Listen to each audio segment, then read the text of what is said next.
요즘에 에미나인지 제미나인지 AI인지에 가서 제가 물어봤어요. 모든 세대가 힘들다고 한다. 그림 그려라. 그랬더니 이거 제가 해야 될 것 같은데 이렇게 빨리빨리 이 뒤는 뜨나요? 안 뜨잖아요. 예, 잘 따라오셔야 이거 넘어가야 돼요. 예, 이 제미나이가 그린 겁니다. 모든 세대가 다 힘들다. 그랬더니 할머니는 아마 돌아가셨나 봐요. 할아버지 슬픈 얼굴, 엄마 슬픈 얼굴, 아버지 슬픈 얼굴. 애가 진짜 슬프게 그렸죠. 모든 세대가 다 힘들다 그래요.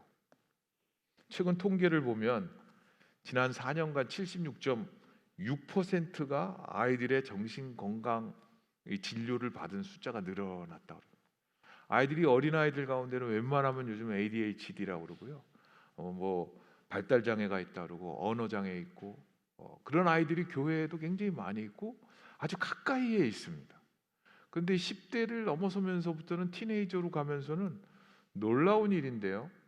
이 소아 아이들이 우울증, 적응장애, 불안장애 이런 아이들이 10대 초반에 13살, 14살 이런 아이들이 마구 늘어나서 정신 건강 문제가 있어서 병원에 찾아가서 서비스를 받은 아이들 이게 4년간 이렇게 증가했고 실제로 유병률 가운데 병원을 찾은 사람은 훨씬 작다.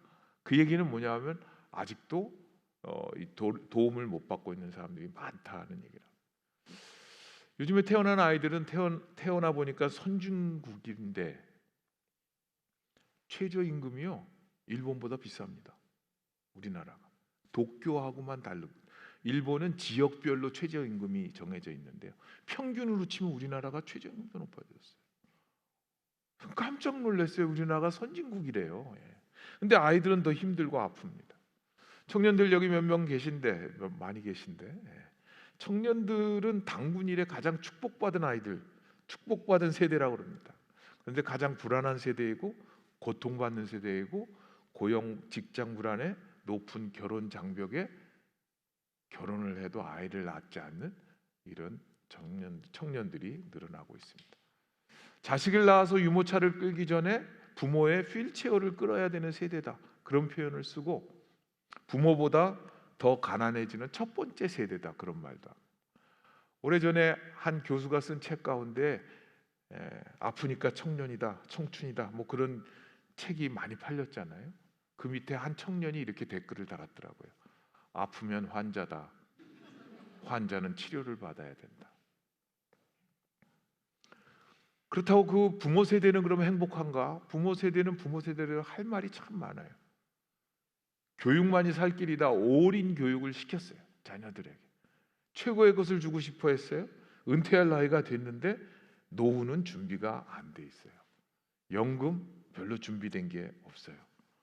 부모님께 효도해야 되는 마지막 세대이고 뭐 자꾸 자녀에게 기대하시는데 버리셔요. 자녀에게 기대하지 않는 자녀에게 부담을 주지 않고 효도를 받지 않아야 되는 첫 번째 세대다. 외면받는 첫 번째 세대다. 그런 말을 합니다. 퇴직을 해도 20, 30년간 더 일을 해야 되고요. 혹시나 의료 폭탄, 의료비 폭탄을 맞아서 자녀들에게 부담이나 주지 않을까 전전긍긍하고요. 또 건강하지 못해가지고 아이들을 손주들을 못 봐주는 건 아닐까 고민이 많아요. 애들 안 낳아줘서 지금 화가 나 있는데 저도 좀 낳아주셔야 되는데 낳으면은 안아줄 수나 있을까? 제가 몇 년 전에 교회 아이가 줄에 섰던 아이가 아이를 데리고 와갖고 목사님 애 이렇게 해서 제가 그래 할아버지한테 와라 그러고 안아주다가 뻑 했는데요. 뻑 해가지고 한 달을 기어다녔어요. 손주들을 돌보려면 건강도 잘하고 평생 AS 해줘. 이 왼수들이 겉대 거머리들이 딱 붙어가지고 떨어지질 않아. 자녀들이 그죠? 그러면서 집 번호는 안 가르쳐 주잖아요. 절대로. 오늘날 사람들이 세대마다 다 힘들다 그럽니다. 어른은 어른대로, 노인은 노인대로, 청년은 청년대로, 아이들은 아이들대로 나라는 잘 살게 됐다고 그러는데 사는 것에 행복은 못 느끼고 있습니다. 어떤 통계에 보니까 점점 이 외로운 사람들이 늘어나갔고요. 영국에서는 외로움 담당 장관을 임명했고 일본에서는 고독부 담당상을 임명을 했다고. 영국에서는 900만이 넘는 사람들이 외로움 때문에 자살하고 고통을 받고 사회적 비용이 너무 많이 들어가기 때문에 실제로 그런 일을 도와야 된다고 생각하고요. 우리나라도 통계를 보면 55%에서 59.5%가 외롭다 그러고 교회에 다니는 사람들도 46%가 외롭다 그래요. 졸음이 오실 때니까 이땐 영어를 써줘야 됩니다. 조그맣게 쓴 거 보이죠? Not alone, but lonely. 혼자 있는 것은 아닌데 그런데 외로워요. 주위에 사람도 있고 남편도 있고 애도 있고 아내도 있고 자식도 있고 부모도 있는데 어느 날 갑자기 외로워요. 그래서 모든 세대가 다 힘들다고 그래요. 저는 제가 생각하기에 우리 부모님 세대가 제정신으로 산 것은 기적이다 그런 생각을 한 때가 있어요.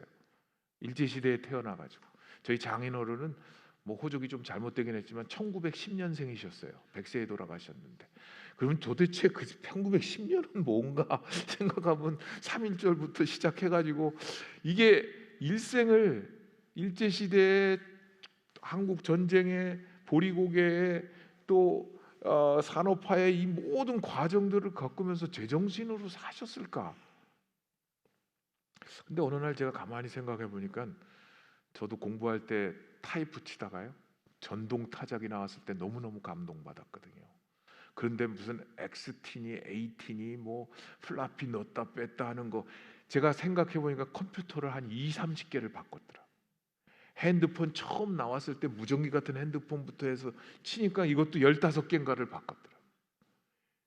그나마 학교에 있으니까 젊은 아이들하고 뭘 살아보려고 발버둥 치면서 배워왔으니까 그렇지 요거 많이 하는 동창들 만나면요 할아버지 제 부모님을 뵙는 것 같이 포싹 늙은 애들이 참 많아요. 그러면서 제가 어느 날 찬송가를 부르면서 그런 생각을 했어요. 아, 우리 전 세대도 다 힘들고 모든 세대가 다 힘들구나. 심지어는 이런 찬양이 있습니다. 이 세상에 근심된 일이 많고 이 세상에 공고한 일이 많고 이 세상에 죄악된 일이 많고 놀라운 가사입니다. 3절 죽을 일 쌓였구나. 우리 믿음의 선배들도 이 찬양을 불렀어요. 죽을 일 쌓였구나. 여러분 어떠셔요? 어버이날 뭐 참 아름다운 밤입니다. 이 아름다운 밤에 집에 가서 잘 노시지 뭘 교회에 나오셨어요? 이 아름다운 밤에 야식하기 좋은 이 대한민에서 다 돌아보면 힘들고 이런 가사를 보면 눈물이 맺히고 마음이 답답하기도 하고 그렇습니다. 그럴 때 우리가 어떻게 해야 되는가? 근본으로 돌아가야 돼요. 본질로 돌아가야 돼요. 본질은 뭔가? 하나님의 말씀이 우리의 삶에 대해서 뭐라고 말씀하시는가? 살려고 하면 어떻게 살아야 된다고 말씀하시는가? 잠깐 우리가 이 땅에 살면서 80년, 100년, 120년 지금 태어나는 애들은 140년 보장된다는데 140년 거기에다 줄기세포에 뭐 이렇게 또 바꿔치기 하면 뭐 더 살지 모르겠어요. 그렇지만 인류 역사에 5,000년, 10,000년 이렇게 긴 세월로 보면 수많은 사람들이 살고 죽어가고 수많은 일들이 일어났는데 성경을 요즘 묵상하면서 사무엘상, 역대상, 이스라엘의 역사들을 보면서 수많은 왕들이 태어나고 죽어가고 권력을 잡았다 사라지고 그 내용들을 보면서 이 짧은 인생을 어떻게 살아가야 되는가? 하나님의 말씀에서 찾아야죠. 서론을 너무 길게 해가지고 빠른 속도로 말이 좀 빨라질 것입니다. 시편 127편 말씀입니다. 근데 시편 127편은 시편 120편부터 134편까지 성경을 보면 거기에 뭐라고 써 있냐면 올라가는 노래 이렇게 써 있습니다. 올라가는 노래는 뭐냐 하면 이스라엘 사람들이 뭐 6월절이라든지 절기에 예루살렘을 꼭 방문하게 되는데 예루살렘을 향해서 예루살렘을 바라보면서 멀리서 바라보면서 가까이 보면서 예루살렘 성전 안으로 들어오면서 부르는 시편의 찬양들이 정리된 찬양들이에요. 시편에 수많은 이 시편들이 있지만 그 중에 73편은 다윗의 시라고 이름이 붙어 있어요. 73편이 아니고 73개 시편이. 그런데 오늘 시편 127편은 시편 72편하고 127편은 솔로몬의 시, 이렇게 솔로몬이 썼다 그렇게 기록이 되어져 있습니다. 솔로몬의 시로 곧 성전에 올라가는 노래입니다. 많은 사람들이 순례길을 가잖아요. 졸음이 오실까봐 제가 개인적인 거를 올렸습니다. 저도 수년 전에 한번 산티아고 길을 다 걸을 수는 없고 일주일을 걸었습니다. 어떤 사람은 휠체어를 끌고 어머니를 태우고 순례길을 걷고요. 어떤 인간은 가위 새끼를 끌고 개도 영성을 딱 쌓아야 되니까 요즘에 같이 가고요. 제일 놀라웠던 거는 도찰한 건데요. 요 밑에 있는 건 아기 4명을 데리고 여기 하나는 업고 하나는 손잡고 부부가 다 꼬맹이들을 데리고 이 순례길을 왜 갈까? 어떤 인간은 자전거 타고 가죠. 요 끝에 있는 건 저희 부부가 일주일 걷고 마지막에 손을 든 거. 우리 순례자의 삶을 사는데 여행의 삶을 사는데 여행은 방랑객이 아니고 목표를 향해서 가는 삶인데 하나님께서 우리를 부르시고 본향을 향해서 가는 삶이라고 한다면 어떻게 살아야 될까? 오늘 시편은 우리에게 이렇게 말씀하고 있습니다. 우리 사랑 믿는 교회는 새 번역을 주로 쓴다는 말씀을 들었어요. 미리 알았어야 되는데 늦게 알았어요. 근데 시편 1편 2편 1절 2절 3절은 여호와께서 집을 세우지 아니하시면 세우는 자의 수고가 헛되고 여호와께서 성을 지키지 아니하시면 파수꾼에 깨어 있으며 헛되도다. 너희가 일찍이 일어나고 늦게 누우며 수고의 떡을 먹으며 헛되도다. 그러므로 여호와께서 그의 살아가시는 자에게는 잠을 주시는도다. 이 말씀을 새 번역은 이렇게 번역했습니다. 주님께서 집을 세우지 아니하시면 집을 세우는 사람의 수고가 헛되며 주님께서 성을 지키지 아니하시면 파수꾼에 깨어 있음이 헛된 일이다. 일찍 일어나고 늦게 눕는 것, 먹고 살려고 애써 수고하는 모든 일이 헛된 일이다. 진실로 주님께서는 사랑하는 사람에게는 그가 잠을 자는 동안에도 복을 주신다. 이렇게 말씀하셨습니다. 새 번역이 훨씬 더 좋은 번역이고 원어에 가까운 번역입니다. 시편 127편에 3가지 반복되는 단어들이 있습니다. 헛되다, 허무하다, 헛된 일이다. 그 중에 전도서에서 헛되다 할 때는 인생이 무상하다, 뭐 그런 의미죠. 인간의 모든 활동이 허무하다, 그런 걸 주로 말하는데 시편 127편에서는 무가치한 것, 우리를 속이는 것, 그것이 헛된 일이라는 거예요. 그럼 우리를 속이는 일은 무엇일까? 사실은 그럴 때가 종종 있습니다. 돈만 있으면 모든 문제가 해결될 것 같다. 그래서 제가 학생 하나가 와서 학생 상담을 하다가 로또를 샀어요. 그 학생을 위해서. 근데 제가 살면 또 소문 날까봐 조교 시켜가지고 이거 당첨되면 걔 문제를 다 해결해 줄 수 있을 것 같은데 우리가 종종 생각하면 돈이 있으면 해결될 것 같아요. 그런데 작년에 충격적인 일이 있었어요. 인도에 1.6조 가진 재산가 순제이 카프루라는 분이 있는데 인도 자동차 산업의 회장인가 그랬다. 순 자산이 12억 달러, 우리나라 돈으로 1.6조. 그런데요, 폴로라는 운동을 하러 갔다가 벌에게 쏘였는데 벌이 입으로 들어가서 입을 쏘아가지고 그걸 삼켜가지고 돌아갈 수 있는 확률이 얼마나 될까요? 근데 돌아가셨어요. 나한테 0.5조라도 주고 가지. 그걸 안 주고 53세에 돌아가셨어요. 어떤 사람은 열심히 돈을 모으다가 돌아가십니다. 어떤 사람은 열심히 돈을 모아놓고 돌아가십니다. 저는 아들, 딸을 연년생으로 키웠는데요, 용돈을 똑같이 줘요. 연년생이니까. 그러면 딸은 열심히 모아요. 그래서 자기가 사고 싶은 걸 사기 위해서 열심히. 아들은 기분 내고 다 2, 3일 지나면 용돈 일주일치 거 다 써요. 그리고 어느 날 보면 싸우고 있어요. 왜 싸우냐면 동생한테 또 그 돈을 꼬서 쓴 거예요. 그 돈을 안 갚죠. 갚을 능력이 없잖아요. 제가 어느 날 생각했어요. 누가 행복하게 사는 걸까? 아들은 지 돈 다 쓰고, 그다음에 동생 돈 뺏어서 다 쓰고. 그래서 이제 분쟁이 너무 심해지면 아버지가 개입해서 그 용돈 탕감해주고 딸내미한테 그 용돈 갚아주고. 아들이 훨씬 더 행복하게 사는 것 같아요. 2년 전에 저희 이모님 99세 병원에 계시다가 돌아가셨는데요. 10년을 병원에 계셨어요. 자식이 없어서 저를 아들처럼 늘 생각하고 또 어머님으로, 저희는 큰어머님으로 모시고 그랬는데, 돌아가셔서 장례를 치르는데 상조회사 매니저가 와갖고 그러는 거예요.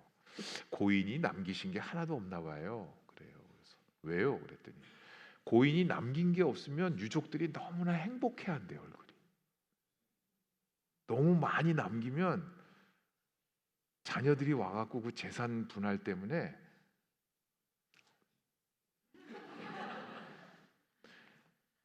절대 남기지 말고 다 쓰고 돌아가세요. 자녀들에게 최고의 선물은 하나도 남기지 않는 거예요. 아멘 하는 분 한 분도 없네. 정말 우리가 정말 무엇을 위해서 그렇게 열심히 살고 있고 무엇을 남겨주고 싶을까?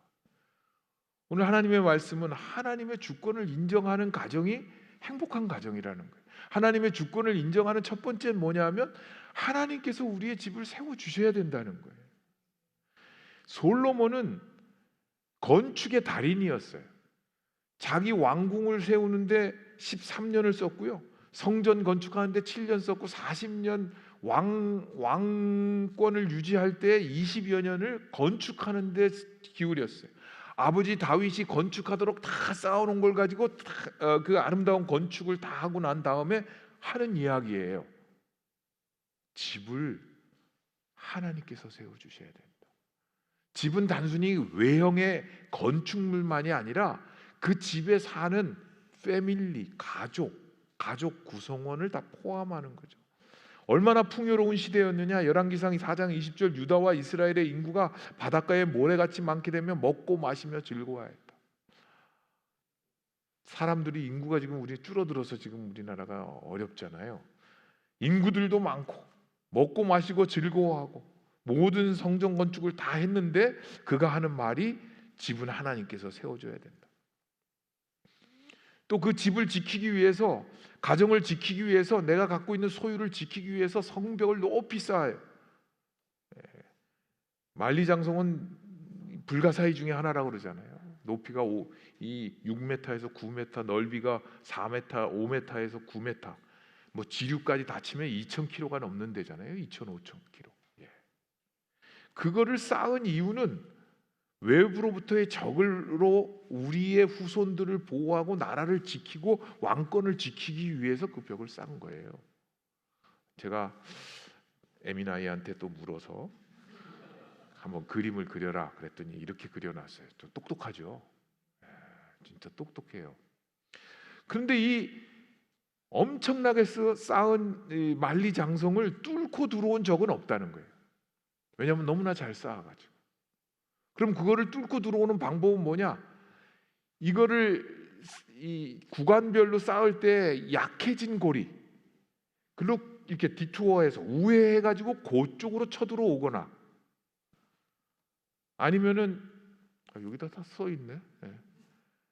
유인해갖고 문을 열고 쫓아오게 하거나, 아니면 문지기에다가 뇌물 줘가지고 문 열어.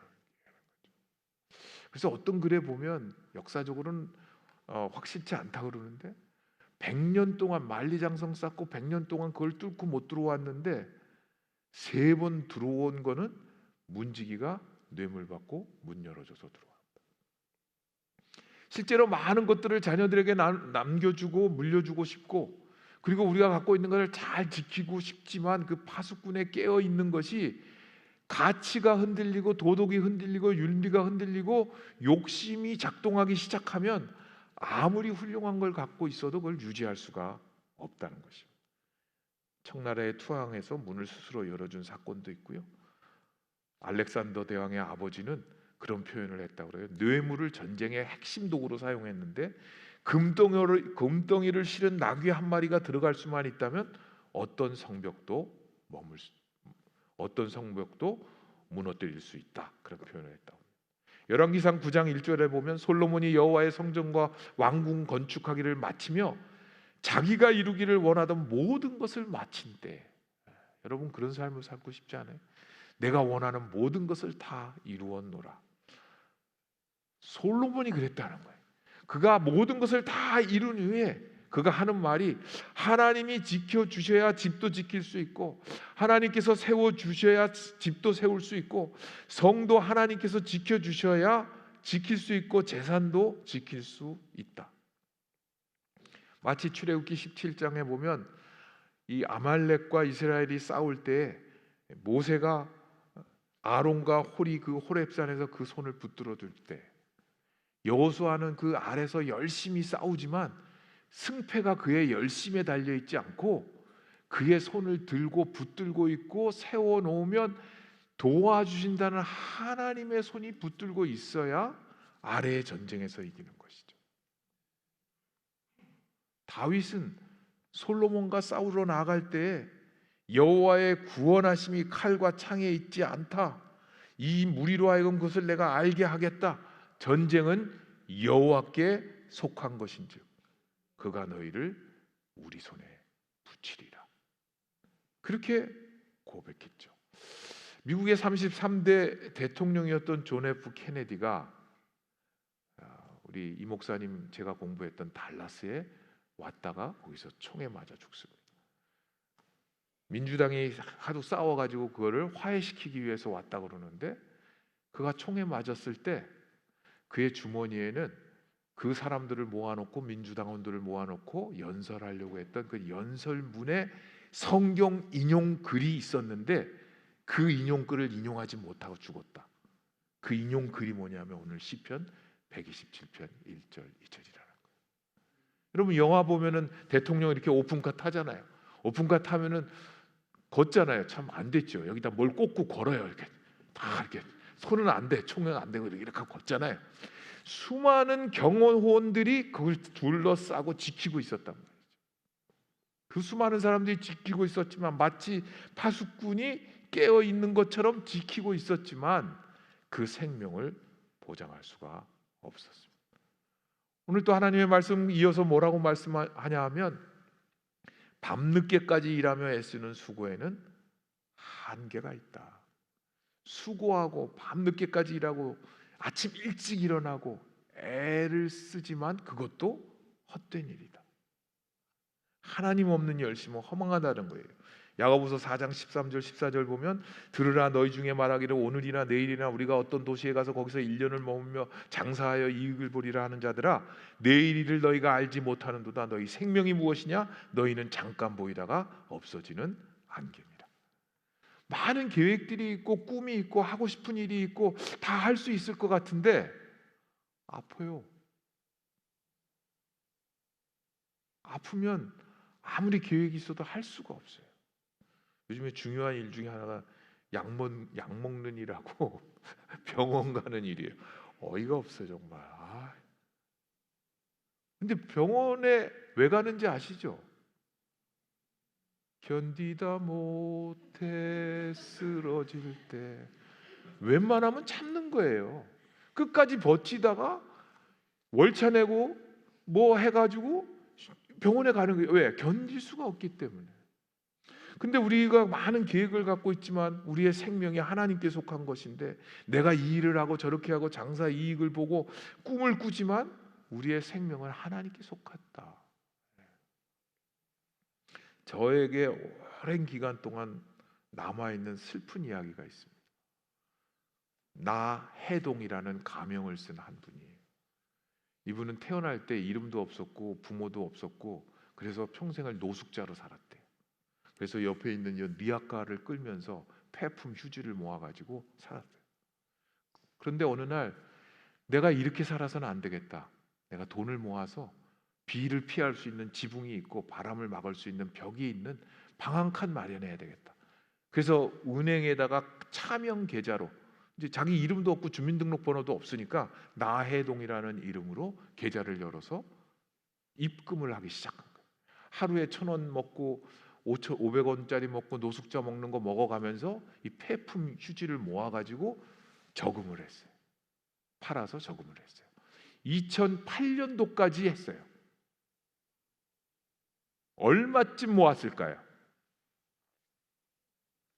1993년도부터 2008년도까지 폐품 휴지 모아가지고 자기는 끼니를 라면으로 때우고 이렇게 하면서, 이거 넘어가면 안 되지. 아이야 지금 지금 퀴즈를 하고 있는데 넘어가면 안 돼요. 이거 못 봤을 거예요. 못 보셨죠? 자, 얼마쯤 그냥 대충.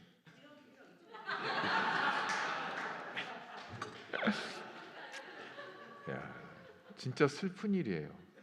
1993년대 그걸 붓기 시작했는데 김영삼 대통령이 나와가지고 금융실명제를 한 거예요. 금융실명제를 하니까 차명계좌로 입금은 되는데 찾을 수가 없는 거예요. 근데 그걸 모르는 거죠, 이분은. 그래서 평생 해서 1억 2,800여만 원을 모은. 근데 어느 날 주민센터 공무원이 보니까 얼굴이 너무 병이 있고 그래서 병원에 진료를 받으라 했더니 췌장암 말기. 그래서 그 돈을 찾아서 어떻게든 치료를 받게 하려고 주민등록 번호를 주고 이름을 해서 그거를 본인 거로 증명해 갖고 돈을 찾아 주려고 했는데 돌아가셨어요. 그래서 그 돈은 국가에 귀속이 됐어요. 참, 하나님도 너무하신 거 아닌가 그런 생각을 해요. 이거 보시면 다 저기 나오는 거, KBS K본부, 우리 연예인들은 그렇게 얘기해요. K본부 가서 보시면 유튜브 이분의 스토리가 나와 있어요. 그런데 그 옆집에서 보던 사람이 이렇게 인터뷰했어요. 아침 6시에 나가서 밤늦게 8시나 9시에 들어오셨다. 돈으로 살 수 있는 것과 없는 것이 있습니다. 집은 살 수 있지만 가정은 살 수 없습니다. 음식은 살 수 있지만 식욕은 살 수 없습니다. 식욕이 없으면 아무리 좋은 음식 나와봐야, 보약은 살 수 있지만 건강은 살 수 없고, 책은 살 수 있지만 지혜는 살 수 없고, 금박 성경책은 살 수 있지만 신앙은 살 수 없고, 향수는 살 수 있지만 아름다움 살 수 없고, 침대는 살 수 있지만 잠은 살 수가 없습니다. 솔로몬이 여호와의 성전과 왕궁 건축하기를 마치고 자기가 이루기를 원하던 모든 것을 다 마치고 나서 우리에게 주는 말씀이에요.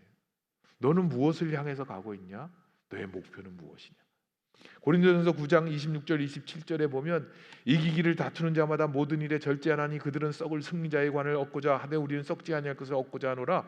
그러므로 나는 다름질하기를 향방 없는 것 같이 아니하고 싸우기를 허공을 치는 것 같지 아니하다. 저는 상담을 하면서 수많은 사람들을 만났어요. 저는 열심히 산 죄밖에 없습니다. 정말 그 말은 맞을 거예요. 그런데 열심히 살았는데 가정이 힘들어져요. 열심히 살았는데 자녀들이 어려움을 겪어요. 열심히 살았는데 인생이 풀리질 않아요. 뭘 때문에 그럴까? 열심히 살았는데 다름질하기를 무슨 목표를 향해서 가는가? 속도나 양보다 바른 방향으로 그리고 진로 가고 있는가? 그래서 오늘 말씀은 2절에 이렇게 말씀합니다. 그러므로 여호와께서 그 사랑하는 자에게 잠을 주시는도다. 이렇게 예배당에서 잠을 주시는 게 아니고 밤에 잠 못 자는 사람 굉장히 많습니다. 저도 요즘에 잠 자다가 꼭 깨요. 저는 잠은 그냥 계속 잤는데 허리 통증이 생기면서 자다가 통증 때문에 잠을 깨시는 분들이 많고, 암 때문에 그 치료를 받는 그 암의 통증 때문에 잠을 못 이루는 분들이 많고, 건강 염려 때문에 불안 때문에 잠을 못 이루는 사람들, 불면증을 앓는 사람들이 굉장히 많아요. 그런데 새 번역은 훨씬 더 그거를 잘 이해하게 번역했죠. 뭐라고 번역했냐 하면 그가 잠을 잔 동안에도 복을 주신다. 이게 맞는 번역인 거예요. 하나님께서 갑자기 집을 세우는 자 헛되다 잠을 주신다. 뭔 말이야? 잠을 주신다는 건 뭐냐면 하나님이 어떤 분이신가를 알라는 거예요. 우리는 우리의 힘과 노력으로 무엇인가를 얻어내려고 잠을 줄이면 된다고 생각해요. 옛날에 사당 오락이란 말이 있었어요. 4시간 자고 공부하면 붙고 5시간 자면 떨어진다. 그래서 자꾸 잠을 줄이려고 그래요. 그래서 잠은 결국은 다 자요. 총량의 법칙이 있어요. 저는 이렇게 운전하다가도 졸거든요. 그래서 한쪽 눈으로 이렇게 여러 번 받아. 한 번은 뭐 경찰차도 받았어요. 미국에서 프리웨이에서 섰다 갔다 하다가 깜빡 졸아가 앞차를 탁 경찰이 총 차고 나왔어요. 제가 무서워서 Are you okay? 그랬더니 I'm not okay. 그때 너무나 하나님 앞에 섭섭해서 하나님, 내가 잘 살자고 이러는 겁니까? 내가 지금 파타임으로 교회에서 일하는데 지금 일주일 새벽기도 담당을 내가 하고 있고 상담소에서 내가 풀타임으로 사역을 하고 있고 지금 내가 신학교에서 강의를 하려고 내가 강의 가고 있고 하루 24시간이 모자라서 내가 이렇게 열심히 뛰면서 사는데 하나님 이게 뭡니까 이게? 그러니까 조용히 말씀해 주세요. 자라. 잠을 자라. 그건 기도해야 될 게 아니고 잠을 자야 되는 거다. 그렇잖아요? 저희 교회 청년이 와서 그래요. 목사님 새벽기도 못 나오게 했어요. 제가 기도하고 자는데도 왜 못 일어나요? 그래서 자라. 일찍 자라. 왜 11시에 자면 되는데 1시, 2시에 자면서 기도를 하니 기도할 필요가 없어. 일찍 자야 되는 거예요. 그럼 왜 우리가 잠을 못 이뤄요? 근심 걱정이 많죠. 자녀는 잘 될 건지, 내 필요한 것을 하나님이 채워주실 건지.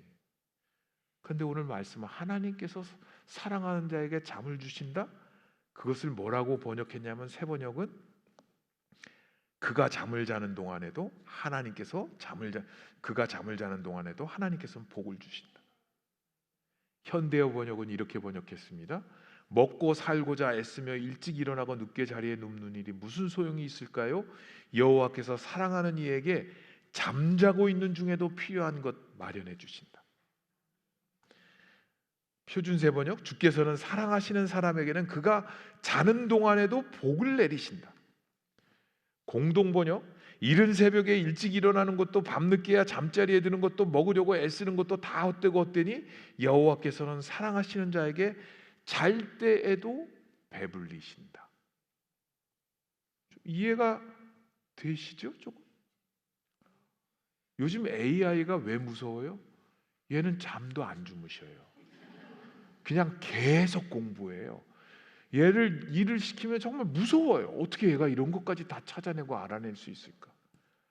하나님께서 잠을 주무시지 않아요. 졸지도 않으시고 주무시지도 아니하시는 하나님께서 우리는 잘 때에도 하나님은 우리를 지켜보시고 우리의 필요를 알고 계시고 우리의 필요한 것을 마련해 주시고 우리가 배고플 때도 배고픔을 채워주시는 하나님이시라고 말씀하세요.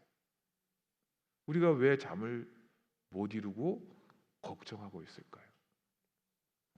우리의 자녀들은 도대체 어떻게 되는 걸까요? 어떻게 키워야 되는 걸까요? 하나님께서 함께 하심을 신뢰하는 사람은, 하나님을 믿는다고 하는 사람은 나는 잠을 퍼질러 잘 때도 하나님께서는 일하고 계시고 나를 보고 계신다. 하나님께서 지켜보고 계신다. 시편 145편 15절 16절 말씀, 모든 사람의 눈이 주를 앙망하오니 주는 때를 따라 그들에게 먹을 것을 주시며 손을 펴사 모든 생물의 소원을 만족하게 하시나이다. 4호선 타고 쭉 올라가면요, 옛날에는 당고개까지 갔어요. 노원을 지나서. 지금은 그걸 지나갔고 저 진접이라는 곳까지 가는데, 여러분들은 강북의 경기 북부를 굉장히 우습게 하시죠. 경기 남부니까. 근데 이 한 작곡가가 있어요. 노원구 그쪽에 당고개 쪽에 상계동 아주 그쪽 옛날에는 달동네였거든요. 청년의 때 아주 어렵게 살았어요. 아버지는 폐결핵을 앓고 계셨고 겨울이라 매우 추웠고 자기가 지방 경제도 책임지고 공부하고 아주 어려운 시기였는데도 자기가 곰곰이 생각해 보니까 창문을 열면 그 추운 겨울에도 그 자연이 너무나 아름다웠고 하나님이 나와 함께 계시는구나, 하나님의 임재하심을 느끼게 됐고, 그러면서 나는 하나님께 매번 도와만 달라고 그러고 베풀어 달라고만 했지 내가 하나님을 위해서 한 일이 없구나. 그래가지고 자기가 그 하나님께서 주신 것들을, 그 은혜를 기억하면서 작곡을 하고 작사를 한 거예요. 그래서 작곡 작사를 하고서 너무 기뻐가지고 담임 목사님을 찾아갔어요. 담임 목사님이 그 곡을 들어보더니 야, 이건 너무 유행가풍이다, 부르지 마라. 그래서 안 불렀다는. 이재기 목사님한테 갖고 왔으면 뜨는 건데, 그걸 갖고 왔다가 목사님이 하지 말라고 그러니까 안 하고 있던 차에 자기의 친구가 합창 지휘를 하는데 야, 너 곡 쓴 게 있다면서 곡을 좀 다오 그래서 곡을 줬대요. 자기는 그 곡이 불려지는지도 몰랐는데 그 곡이 불려져서 우리 교인들, 기독교인들에게 아주 애창곡이 된 거죠. 그런데 그 곡을 작곡한 이 박성호란 분은 교회를 떠났어요. 너무 교인들에게 상처받고 사기당하고 그래가지고 그 상처가 너무 커서 신앙도 버리고 시골로 내려가서 시골에서 살고 있다가 10여 년이 지난 후에 어느 날 라디오를 틀었는데 기독교 방송에서 자기 곡이 나오더라는 거예요. 그러면서 그 기자는 그렇게 표현했어요. 그가 쓴 그 곡이 스스로 다니면서 사람들에게 은혜를 끼치고 사람을 살렸다는 거예요. 그래서 그 곡을 다시 들으면서 자기가 그때 사람에게 전도를 받고 그러면서 다시 교회를 나가고 시작했고 지금은 죽어가는 사람들, 호스피스 사람들을 위해서 돕는 사역을 하고 있다는 내용의 글이었습니다. 우리는 우리의 살면서 우리의 삶에 수많은 어려움들을 경험하게 됩니다. 그리고 때로는 하나님께서 함께 하심을 느끼고 감격 가운데, 은혜 가운데 그 은혜의 삶을 찬양으로 표현하기도 합니다. 그러다가 사람한테 사기도 당하고 고통도 받고 하나님 너무하신 거 아닐까요? 흔들리기도 하고 그래서 신앙에서 멀어져 있는 것 같을 때도 하나님은 그를 붙들고 있고 그를 추적하고 있고 그를 찾아내고 있고 그가 지은 그 곡으로 그의 마음을 감동시키고 다시 일으켜 세운다는 거예요. 그래서 이 찬양을 한번 불러봐야 되잖아요. 아무도 안 부르시기 때문에. 하나님 사랑의 눈으로 너를 어느 때나 바라보시고 하나님 인자한 귀로서 언제나 너에게 기울이시니 어두움에 밝은 빛을 비춰주시고 너의 작은 신음에도 응답하시니 너는 어느 곳에 있든지 주를 향하고 주만 바라볼지라.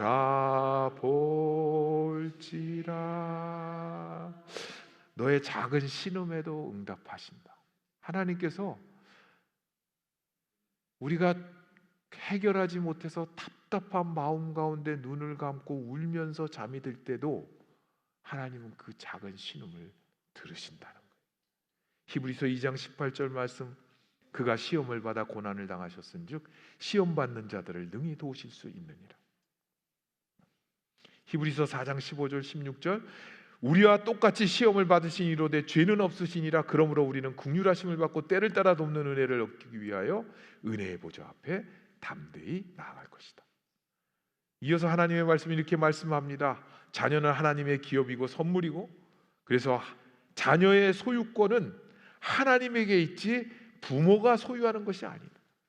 자녀는 부모에게 맡겨주었기 때문에 청지기이고 그래서 부모의 꿈과 욕망대로 자녀를 키워야 되는 것이 아니라 맡겨주신 자녀를 하나님의 뜻대로 양육해야 되고, 자녀는 짐이 아니고 부담이 아니고 하나님의 복이고 선물로 바라보아야 된다 말씀합니다.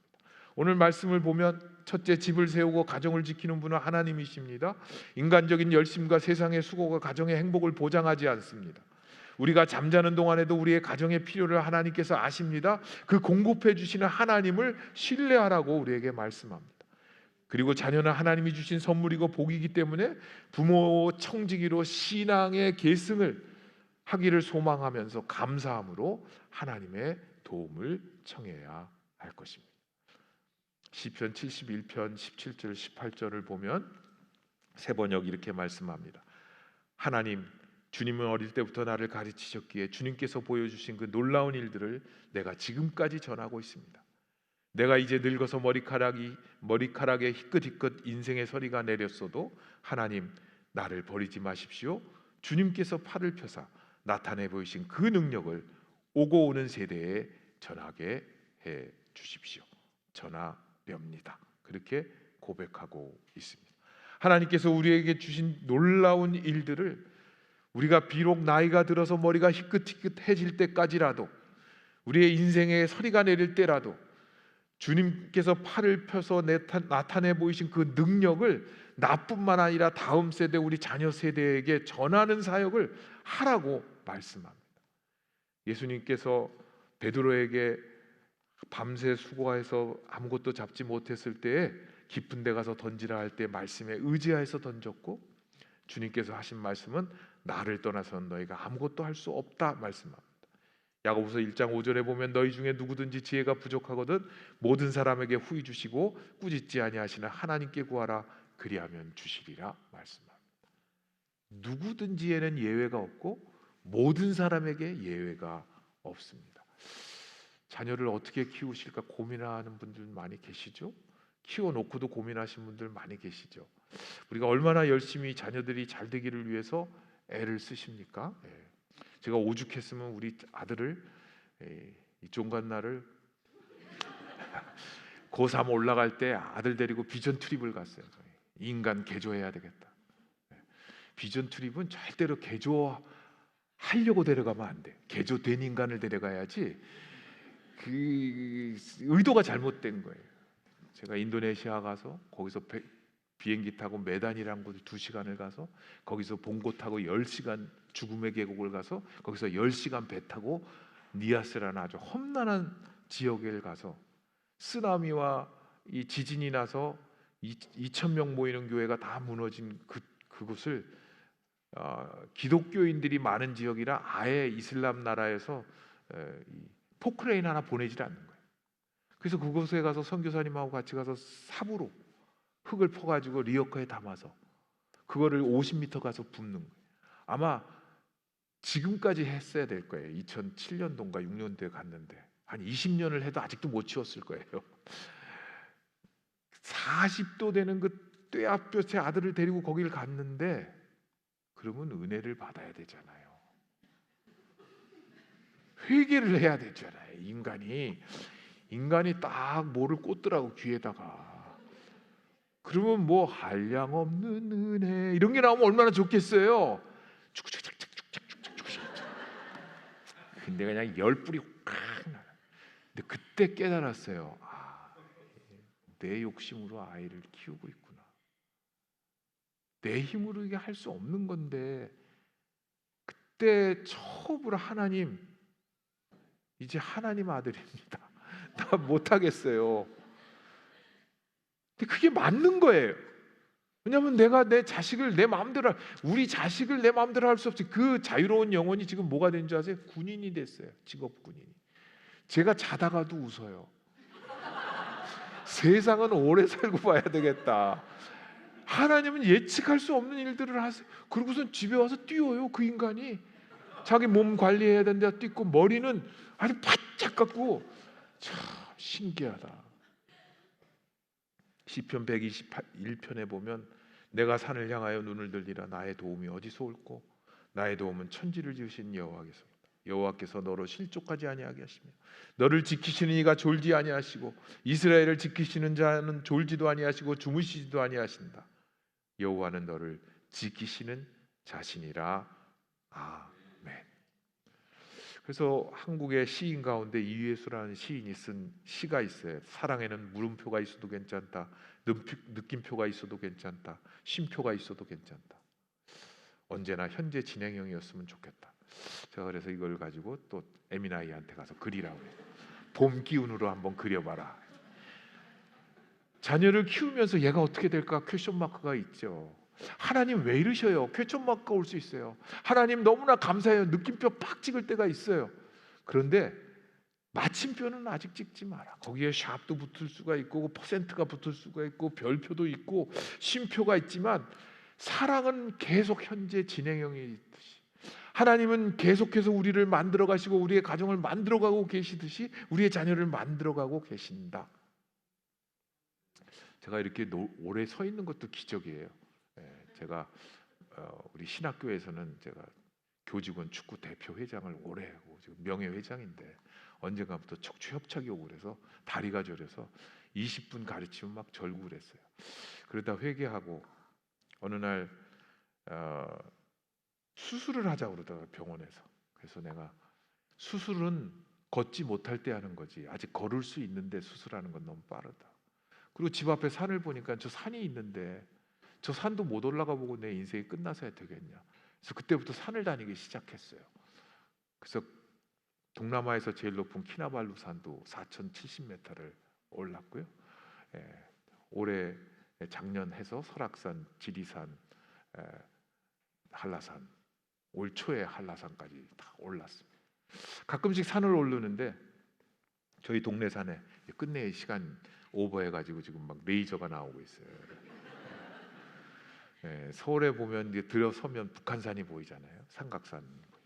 그 북한산을 우이동 쪽에서 올라가서 고향으로 이렇게 내려오는데 한 엄마가 아이를 데리고 어느 정도 올라갔다가 내려가는지는 모르겠어요. 내려가는데 4살, 5살 된 여자아이한테 야 노래 불러라, 노래 불러라, 찬양해라 그러니까 얘가 찬양합니다. 하나님의 꿈이 나의 비전이 되고. 그래서 내가 깜짝 놀랐어요. 근데 얘가 무한 반복을 하는 거예요. 내려가면서. 그래서 내가 뒤에 쫓아가고 아멘, 아멘. 그 아이가 그렇게 되기를 위해서 아멘했고 그 아이의 찬양이 내 찬양이 되기를 원해서 아멘했고 그리고 그 엄마의 마음이 그 아이를 바라보는 그 마음일 거라는 생각이 들었어요. 이 세상을 살아가는 동안에 나의 힘을 의지할 수 없으니 기도하고 낙심하지 말 것은 주께서 참 소망이 되심이라. 주의 길을 걸어가는 동안에 함께 찬양하겠습니다. 세상의 것 의지할 수 없으니 감사하고 낙심하지 말 것은 주께서 참 기쁨이 되심이라. 하나님의 꿈이 나의 비전이 되고 예수님의 성품이 나의 인격이 되고 성령님의 권능이 나의 능력이 되길 원하고 바라고 기도합니다. 그렇습니다. 집, 행복을 짓는 어떤 기술보다 더 중요한 것은 그것을 지으시고 디자인하시고 설계하신 하나님과 동행하는 것입니다. 오늘 우리 함께 기도하겠습니다. 메시지 성경으로 제가 읽고 기도합니다. 하나님이 지어 올리시지 않으면 집 짓는 자들이야 기껏 판잣집이나 지을 뿐 하나님이 성을 지켜주시지 않으면 파수꾼이야 밤에 있으나 없으나 매한가지. 아침 일찍 일어나 밤늦게 잠자리에 들며 노심초사 뼈 빠지게 일해봐야 모든 헛수고 알아두어라. 그분께서는 사랑하는 이들에게 쉼 주시기를 좋아하는 분이시다. 알아두어라. 자녀는 하나님이 주시는 최상의 선물, 태의 열매는 그분이 후히 내리는 유산이다. 젊고 건강한 시절에 낳은 자녀는 전사의 손에 들리는 화살과 같다. 오 화살통에 자녀들이 가득한 부부는 얼마나 복된지. 원수들은 너희 상대가 되지 못하고 너희에게 초전 박살 나리라. 함께 기도할 때 하나님께서 우리 가정을 세워 주십시오. 하나님, 우리 가정을 지켜 주십시오. 하나님을 의지하고 신뢰함으로 하나님께서 우리에게 필요한 것들을 미리 아시고 공급해 주시는 그 하나님을 붙들고 살아가게 해 주십시오. 우리에게 맡겨진 자녀들을 하나님의 뜻대로 양육하게 하시고 우리의 자녀들이 하나님이 주시는 선물이요 복임을 알아 감사함으로 살아가는 복된 가정 되게 해 주십시오. 함께 기도하겠습니다.